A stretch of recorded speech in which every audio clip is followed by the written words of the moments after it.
A struggling screenwriter running from debt collectors fatefully finds himself at the run-down mansion of an aging Hollywood silent movie star who offers him financial security in exchange for helping her finish her epic comeback script in the 1950 Billy Wilder film Sunset Boulevard.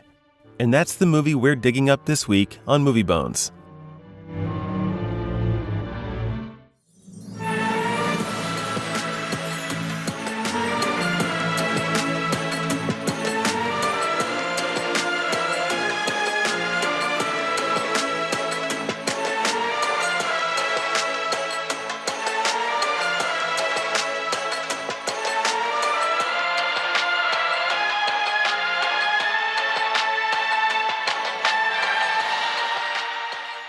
It was a great big white elephant of a place. The kind crazy movie people built in the crazy 20s. A neglected house gets an unhappy look. This one had it in spades. It was like that old woman in Great Expectations.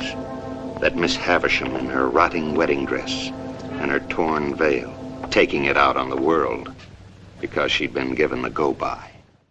That's the voice of Joe Gillis, played here by William Holden, telling us all about the mansion fate has brought him to. And he's doing all this posthumously, and that's not a spoiler if you haven't seen it, because the movie opens with his dead body. So, no spoiler there. As he walks up to the place, though, in recollection, it's a place that kind of oozes the kind of haunting sensations of death and decay, kind of stuffed into every crevice in its walls. It's a really good metaphor for what he's getting into, that it does such a good job with the setting of it. And there's always something creepy about structures that are in disrepair, but the true sense of morbidity in this film comes not from the setting so much, but from its two primary inhabitants, doesn't it? Yes. It is everything in that mansion, including the people, everyone in that mansion, including the people, are a relic of a bygone era. Yes. And that is just so beautiful and tragic. And that's something that it's not a big thing, but I wouldn't mind beginning here for myself, just real quick, just a very real quick thing. So, this movie is shot and filmed in 1950. Well, its release date is 1950. Yeah. And this movie, for those of you that don't know about it, the big plot point of this movie is Norma Desmond, who is a former silent movie film star. And we'll talk more about that part here in a moment. But something about this kind of stuff that it shows us how much time has really passed in human history. Because what did I say? I said it's a relic of a bygone era. This movie is in 1950. That's like 30 years. Yeah. Oh, yeah. Prior. It is 30 years prior to the 20s, the roaring 20s, where so much was happening, and yet it's a bygone era. It doesn't matter anymore. And it's not very much time. When you look at it, it's not very much time. And you see it all throughout life. And I'm talking about actual human history and everything like that. For instance, you know how many cowboy movies we have? We have so many. The Western era, another thing that lasted about 30 years. It seems like it lasted a long time, but it wasn't. It wasn't a very long time at all. You mean the era of Hollywood films? Or? No, not Hollywood films. I'm saying like the era of actual Western, like the Western genre. Yeah, no, not genre, but like actual Western. Like the actual Cowboys, Wild West. Yeah, the actual Wild West was like roughly 30 years at most. It's wild to think like silent movie era wasn't very long. It went into the talkies and everything like that. The Wild Wild West wasn't very long. All this stuff, it's not a very long time. A lot happens, but it's not a very long time. And it's just, that's the beauty of this movie is you see that. It's on full display. And that's the beautiful tragedy of this movie is the bygone era, which is not very long ago in their time.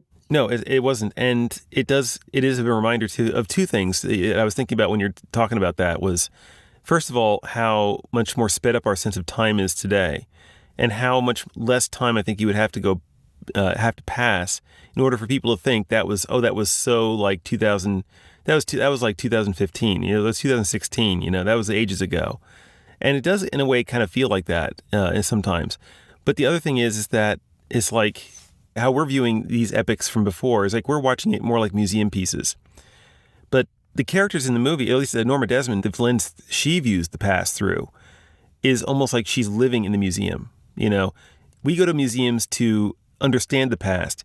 She made her house a museum, basically, an artifact of time permanently stamped with the time she was at the height of her power, of her acting prowess, you know, and she kept it that way. It is very much like a mausoleum. I would say more like a mausoleum now than a museum. Yeah. And there's another thing I want to touch on, but I kind of want to wait just to touch on that because exactly what you're saying, you know, and how this all connects to everything that we're talking about. But, you know, I guess maybe we should talk a little bit more about the actual movie. So yeah, let's talk about, so we have Joe Gillis, and he's like a writer. He's going about, he hasn't had a movie, he hasn't sold a script in a while. He's tried desperately to sell, whatever he can just to make bank enough to be able to keep his car from being impounded by from being repoed, basically. In the process of escaping the repo men, he ends up blowing a tire and pulling into the nearest driveway, which is the driveway of Norma Desmond, who has not been seen or heard of for so long. And I love the way he describes everything, like we heard in the opening clip. He does that throughout the narration throughout, and the writing here is so sharp. It never draws attention to itself, but it makes you feel like it gives you a little smile when you hear it because it's totally in character, it's totally what is appropriate for the scene. But it also is saying more about the film without being distracting. That's one of those masterful things you don't see very often. You know what I'm saying? Yes. You don't see it very often, and it draws you right into the story. One of the themes we got here is, like, of course, I think is pretty obvious, is death. It opens with death. And real quick, I've always been very intrigued. Like when I watched this movie the first time in college.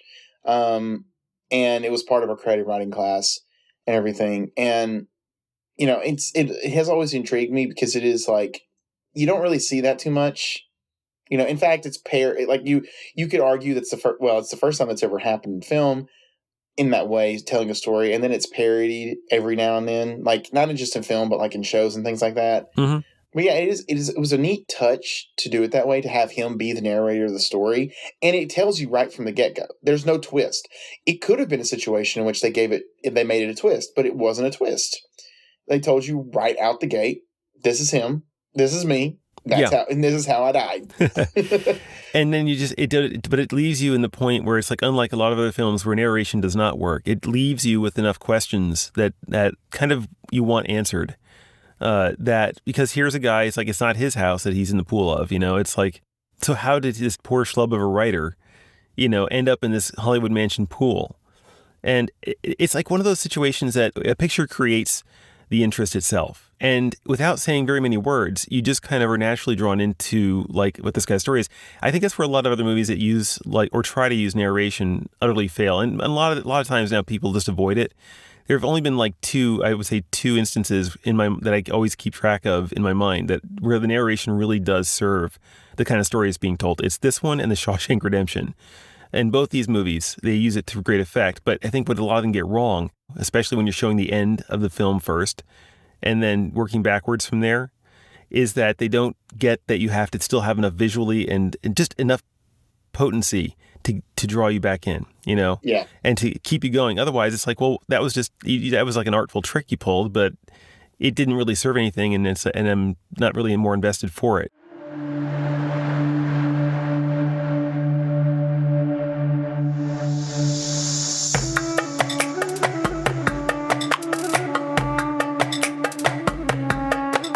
I call this the quintessential noir film. It's a noir film. There's not a mystery to it. We know he dies. Yeah.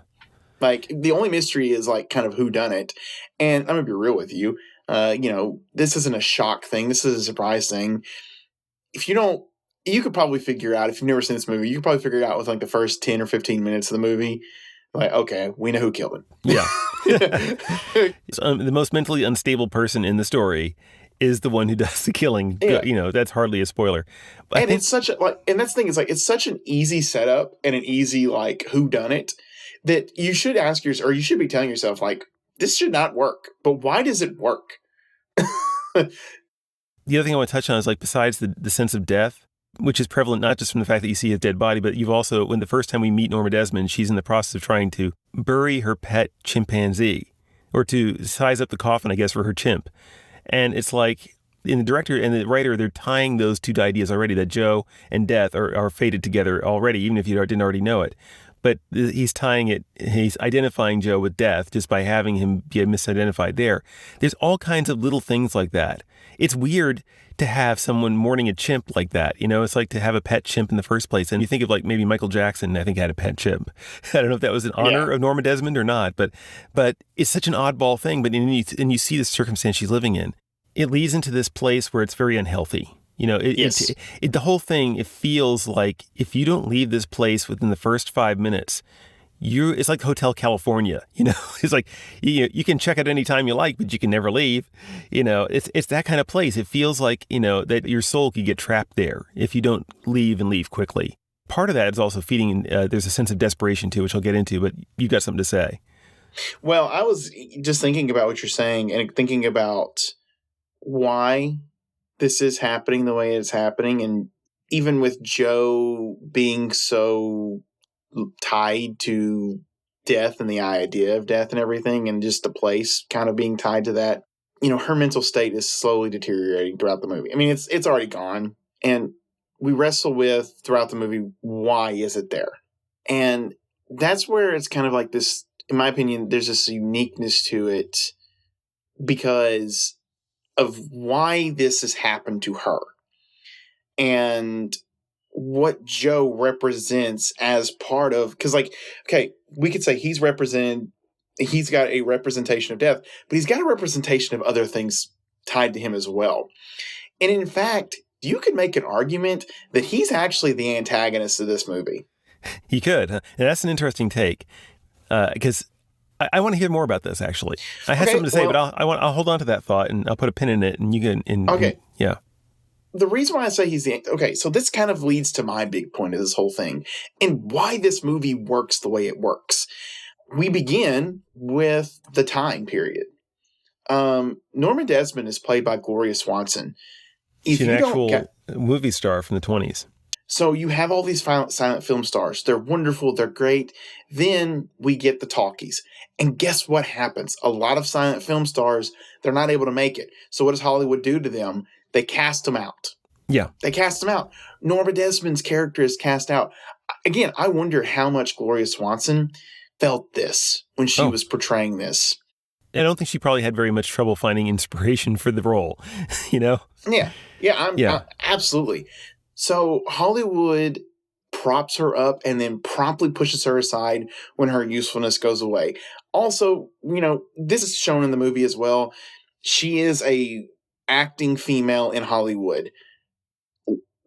Even to today, older women are not looked upon kindly. There's very few older women that have parts today. You don't see that, yeah. Yeah, you don't see it a lot. The most prominent, oh my gosh, I'm going to kick myself because I'm going to forget her name. Well, Judi Dench is one, but the most prominent is... I could say Jamie Lee Curtis, too. She survived fairly well. Jamie Lee Curtis, oh, good night. She's one of the best actresses of all time. People are going to know who I'm talking about. I know what movie she played in. I know... Barbra Streisand? Not Barbra Streisand. Meryl Streep. Meryl Streep. Okay. Meryl Streep. Meryl Streep's like probably one of the most popular because she still gets stuff. You know, one of her most popular movies is The Devil Wears Prada. Older women having, you know, continuously getting, you know, high-end jobs in Hollywood there's not a great track record of it. As you get closer to the 20s, the 30s, the 40s, it gets worse. Most of our leading ladies, when they are leading ladies in Hollywood, they're like in their 20s, early 20s. Honestly, you could say 30 is too old at times. And then, like I said, you know, this is twofold here. She is a silent movie actress who is, so all it's done is it's used her and then casted her to the side. Yeah, and even DeMille, I think that DeMille, who actually plays himself in the movie, tries to temper another like studio workers, you know, thoughts about Norma Desmond. because he's like, this. Remember, this system will eat you up and spit you out. Basically, is what he's telling the other guy. To be gentle with her, because don't be harsh on her. Yeah, it's just used her, and that's killed her spirit. That's killed her mind. She realizes, even if he's not trying to be this way, she realizes as the movie goes on that Joe is that representation of Hollywood. He's doing the same exact thing. He's using her to save his own life. He is, even if he's against it to some degree at times, or not, I wouldn't say against it, but, and we'll talk, I'm sure this is going to come up again. But he is, is emasculated the right word? He is, yeah. Here's some camel's hair, but I'd like you just to feel this. It's vicuna. Of course, it's a little more expensive. The camel's hair will do. Well, as long as the lady's paying for it, why not take the vicuna? Where have you been keeping yourself? I've got the most wonderful news for you. I haven't been keeping myself at all. Not lately. Yeah. So yeah, the script is kind of underlying the fact that he's that emasculation, that sense of like he's owned. He's just been confused for, like a gigolo, basically. Yeah, and the thing is, he is willing to continue to be a part of this. He's willing to be, even when he looks on it and he feels pity, he's still willing to be a part of this. So he's using her in the same way that she was negatively used by Hollywood. And because of that, it's a representation of how her life was gone wrong. He is her antagonist. I can see it that way. I think you definitely have a point with that. And the film does allow, one of the things I love about the film, it does allow for a lot of interpretations, and they're not all mutually exclusive either. But they all have something to say. I do think that there's a point where there's a line Joe has, is like, there's nothing wrong with being, 50 unless you're trying to be 25. Yeah. And it's a solid point because you can't live in the past. And that's the thing is that it's a hard truth, but at the same time, it's a necessary truth. You know what I'm saying? Yeah, it's a necessary truth. It is not wrong. You got to, quote unquote, act your age at some time. Yeah. It's just a truth. There are days as of, I am in my 30s right now. There are days I look at my wife when she's telling me things, or other people when we're talking about adult things, and I just kind of groan and just like, oh, I'm so tired of being an adult. I get it. There are times that we could be kids and everything, or we can connect back to our childhood, but there's more times when we have to be the adults in the room. Oh, yeah. And that's okay. That's perfectly okay. And yes, she wants to go back to this bygone era. Why does she want to go back to the bygone era, though? That's not very far. That wasn't far. She's not very far removed from. She's not actually that old. I wouldn't consider them that old by modern. She still looks fairly. She wants to go back because that's when there was life. Yeah, her house had big parties. People were, just think about what the Roaring 20s. Guys, go look up the Roaring 20s and see what that was like. And that's what she wants to go back to, but she can't. Yeah, it's almost like though she's doing to him what Hollywood did to her. In a way, though, too. At the height of her career, she was full of life. Well, that's still going on out there. That's the thing. Outside, and the movie does this very good, neat thing where it has two worlds. It shows you the world inside Norma Desmond's life, which is, as we've been talking extensively, as that claustrophobic sense of decay and death and macabre stuff. And then you've got, when he manages to escape that one night at the quote-unquote party that she throws from a New Year's, he bails and runs to town as quickly as best he can, and meets up with a bunch of his friends at where they're having a proper New Year's Eve party with a bunch of people, socializing and just living life. It's like the thing that he would love to get back, and that probably, and Norma Desmond would like that too, except she won't let Joe have that either. The morality here, it's like it goes both ways. I think in terms of what he does to her, but also what she does to him. There's no real good guy here. Yeah, but, and so like I said before, they're only victims. He is, they're both victims. I wouldn't say of circumstance. They're victims of each other. He is her antagonist, and that same thing, she is his antagonist. Yeah, because he can't. There's this sense where he does feel sorry for her. It's fair, like it's a fair thing. Like I remember, like there's one scene. It's like there's that one scene where he is like he's gonna go. Be gone, be done forever with this. And he decides not to because she pulls him back in with her own acting. I actually think there's like one part where she does something like that. And she's like, basically, I've been acting this whole entire time and everything. And it's tragic. This is a tragic movie. And that's what, again, such a beautiful, tragic music.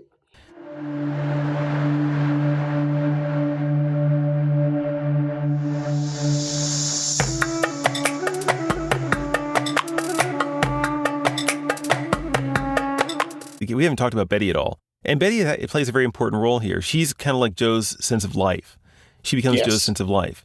Initially, she's a critic of his work, but she ends up slowly bringing him around through whatever interactions they have together. And they end up starting to actually collaborate on something that actually they both are excited about, So he feels this lure back to life that she represents.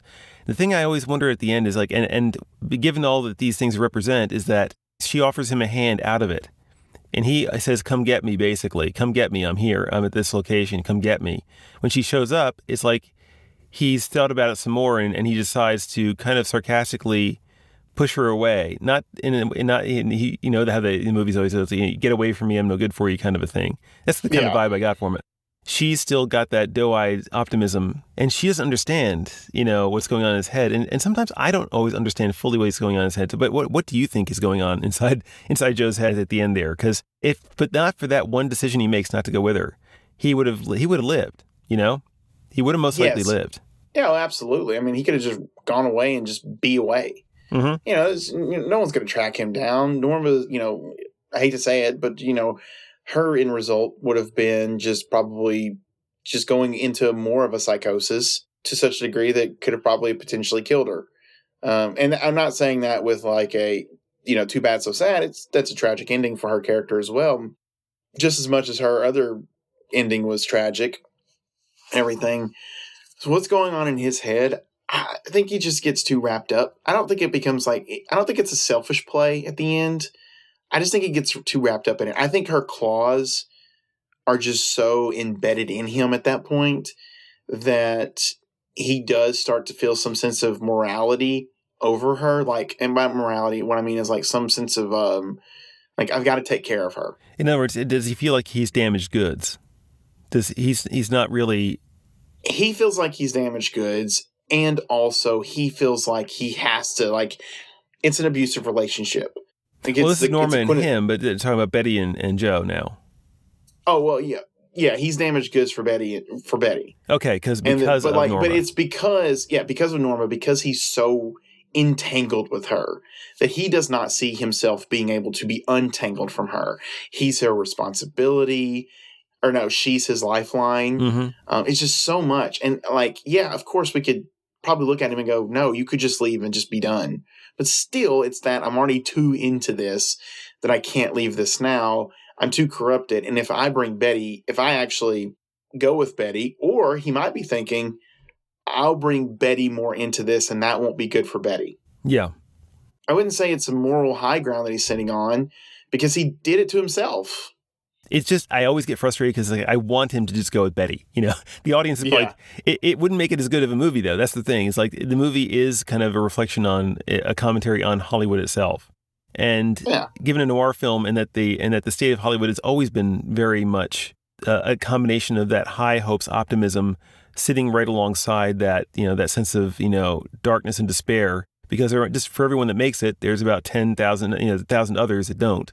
And they're kicked out in the street. And then when they do make it, they have a shelf life. Yeah. Stardom is not something, it's like, if it hasn't been clear by this point, folks, stardom is not something you should just have to want to reach out and grab. It tends to eat the people who actually attain it. How many movies have we watched now where something like that's happened?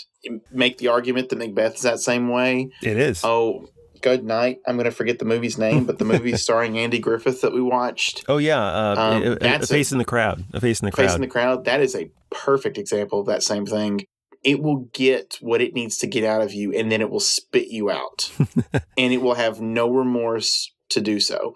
That is what happened to Norma Desmond. It took what it needed from her, it chewed her up, and it spit her out. And it does everything. And then, again, like you said, that whole, for every person that does make it, 10 more don't make it. Joe has not made it. No. And yet he is still chewed up and spit out by Hollywood in its own way. An hour dragged by. I felt caught like the cigarette in that contraption on her finger. Yeah, so verdict time. I mean, there's no question here, is there? There's no question. This is Fortune and Glory. Oh yeah, absolutely. It's Fortune and Glory, all the things that we've said. Just to kind of recap something I said earlier, one more of the reasons why this movie works is because it exists in a time period in which it could absolutely work. I'm sure there's going to be a day where someone's going to make the idea or get the idea in their head, and they're going to say, let's remake this movie. Oh, boy. I'm sure it's going to happen. I was even looking to see if it's already been thought about. And I'm trying to find, is there going to be a retelling of this movie? There have been people that have tried to remake it, but I guarantee it. Someone is going to try. They're going to get it greenlit. It's going to absolutely happen. It's just so much of it's like trying to remake. This movie's like lightning in a bottle, okay? Yes. It doesn't happen. It works. Yeah. It works because the people experienced it. Yeah. They lived that life. Gloria Swanson knew that life. While she might have broken through her talkies, I guarantee she knows multiple people that had something similar. Maybe not to that degree. Some of them are in the film. Remember the card group that she has? I forget what Joe calls them. That he has a derogatory name for the group. But Buster Keaton's one of those people. Buster Keaton and Doug Fairbanks Sr. Is in there playing cards with Norma Desmond. You know, the actual people, the actual actors. And it's like that just adds that extra sense of depth and realism. But you can't recreate that particular.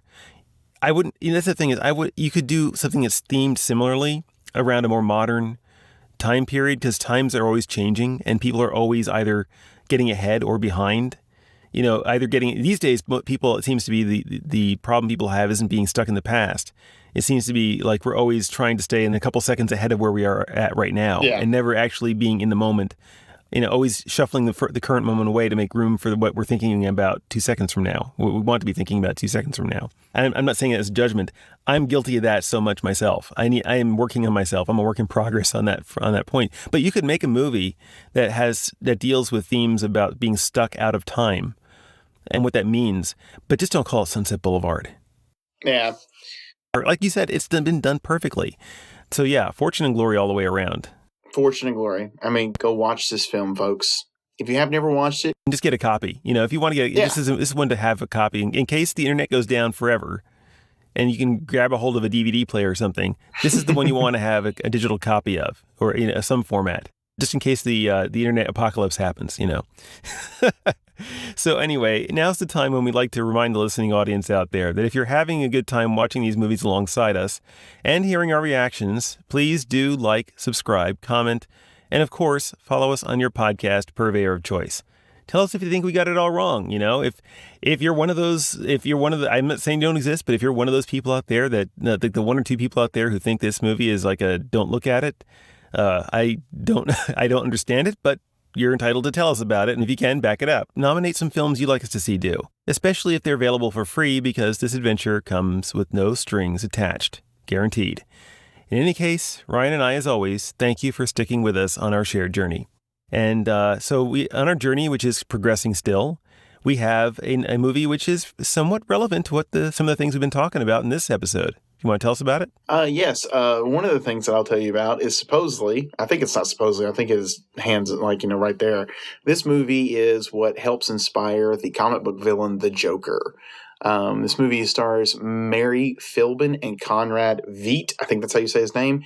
It is directed by Paul Linney, and it is based on a Victor Hugo novel of the same name. The name of our next movie is The Man Who Laughs, a silent film. Tubi says, now again, gotta make this very clear, we love Tubi.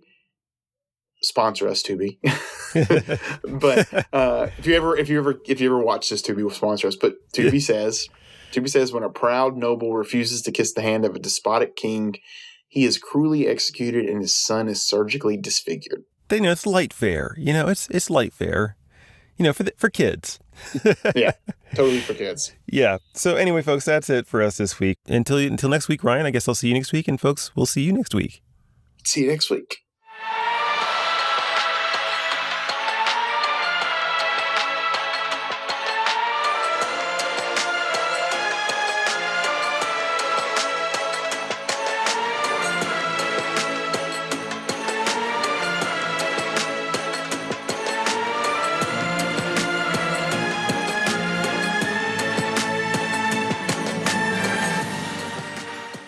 This is my life. It always will be. There's nothing else. Just us. And the cameras. And those wonderful people out there in the dark.